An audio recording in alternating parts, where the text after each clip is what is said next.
Hello ladies and gentlemen, and welcome back to Psychotyme Plays The Evil Within. When we last left off, this area looked like it was going to be so much fun. I just couldn't stand to have it not be its own episode. No, Box, come with me. Box, only you can protect me.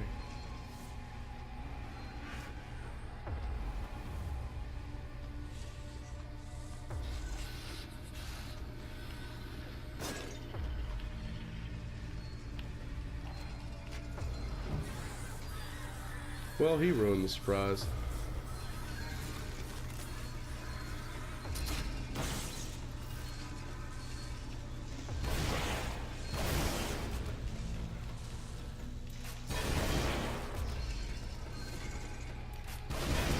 Out of ammo.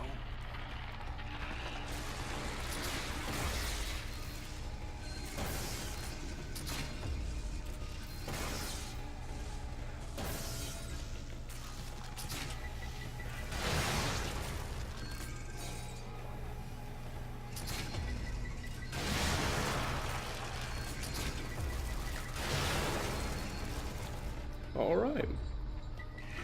That just took a lot of ammo. Oh god!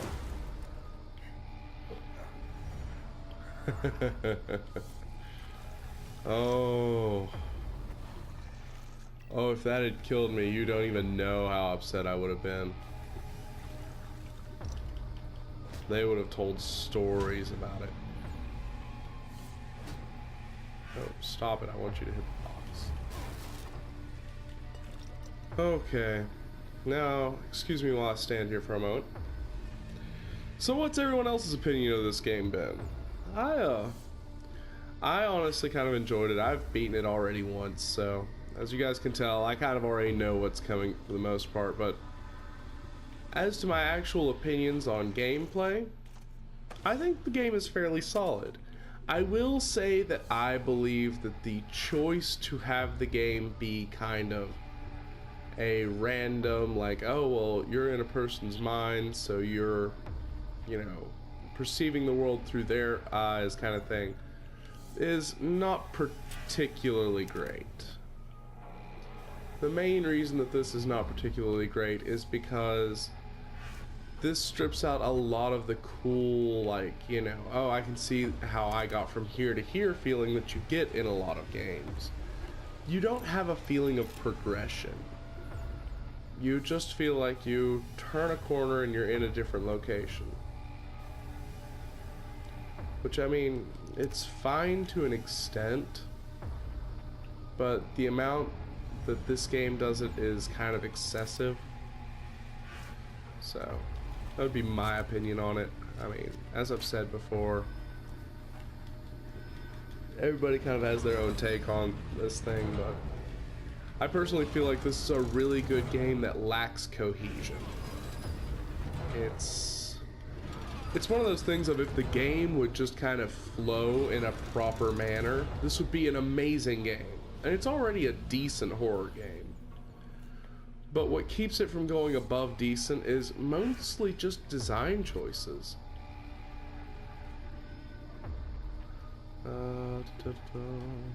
Juice. Oh. Stunning one.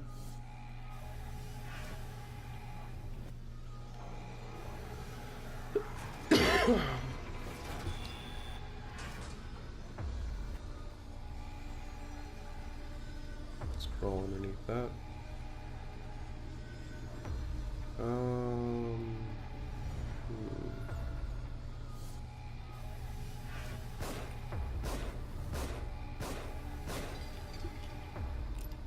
There we go.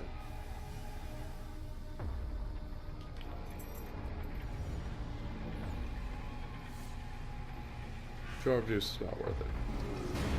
Yeah. Game will mess with you. If you try to get that jar of juice, there is a high chance that that thing will just crush you. And then you'll be sad and dead. So yeah, don't do it.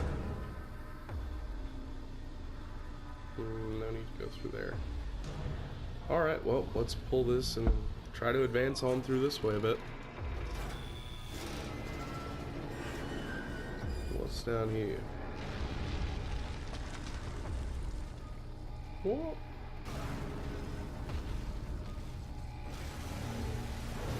Oh, thing. Okay. Ooh, juice. Now we're in a different hallway. See, that's what I mean, like... Hello, Laura. This game is a really nice horror game that's just not quite hitting that, like, amazing section. Just because it's not cohesive. You go from one area to the next with no feeling of progression, like, I don't know. What do you say, Rubik? Everything I am has been taken from me since the accident by those who seek to consume me. They are in the darkness, with only the phantoms of my mind to comfort me, to taunt me. I nearly lost myself completely. But then I saw her. Deep down I know she was only an apparition. But I would regain my face. Recover what was taken from me. Restore her, my beloved sister. Well, you let me know how that turns out, man. Alright.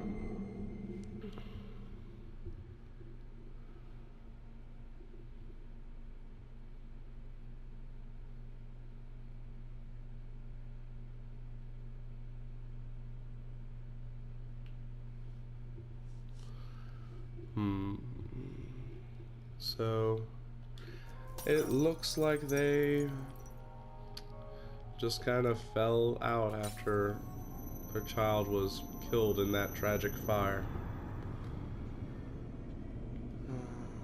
Well, so that's kind of sad because stuff like that actually happens. Have Hello. you forgotten something?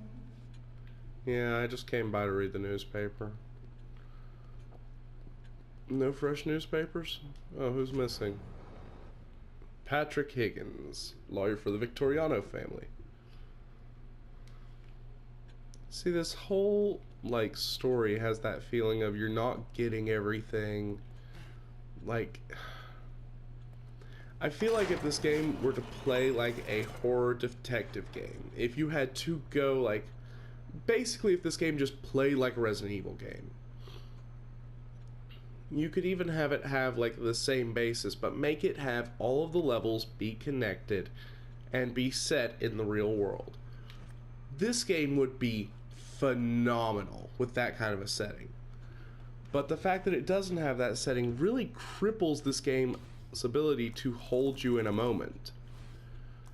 Because at any point that I start to feel like oh, wow, this is really intense, this is really crazy, the game just like flings you somewhere and you're like, oh, well, I guess we weren't gonna have a moment there, were we, game?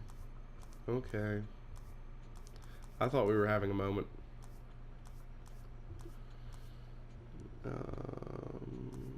Let's take a damage multiplier on my shotgun.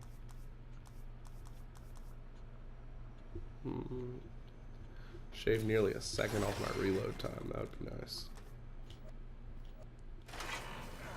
Alright.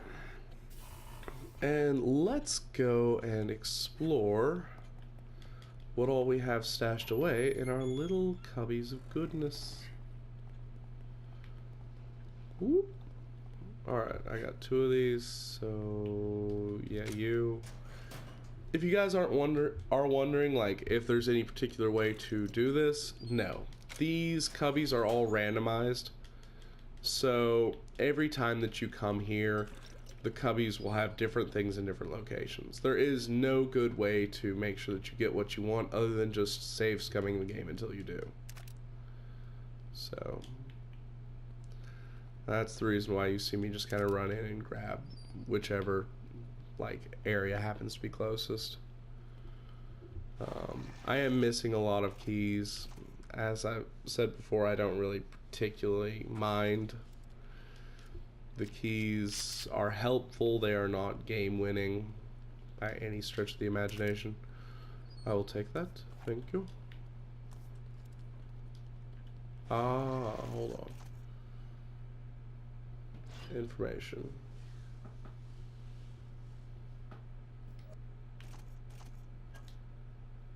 Information. 50% more damage than the regular shotgun. Let me check and see how much I've upgraded my regular shotgun. So that's the real bonus, is the regular shotgun can have its damage upgraded, the double barrel cannot.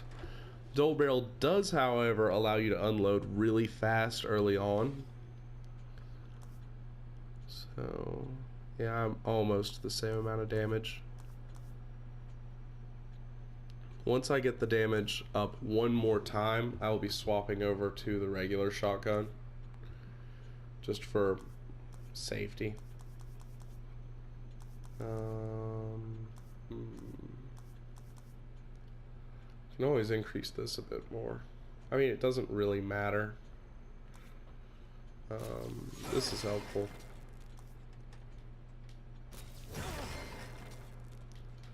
And sure, why not? And we'll do this as well.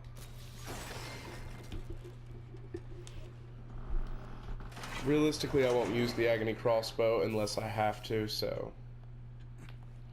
But when you have to use it, it's good to have it stocked up and ready. Alright. I think that's going to be the end of the episode for today, guys. So if you enjoyed the episode, like, subscribe, and all that other jazz, and I'll catch you guys in the next part. Later.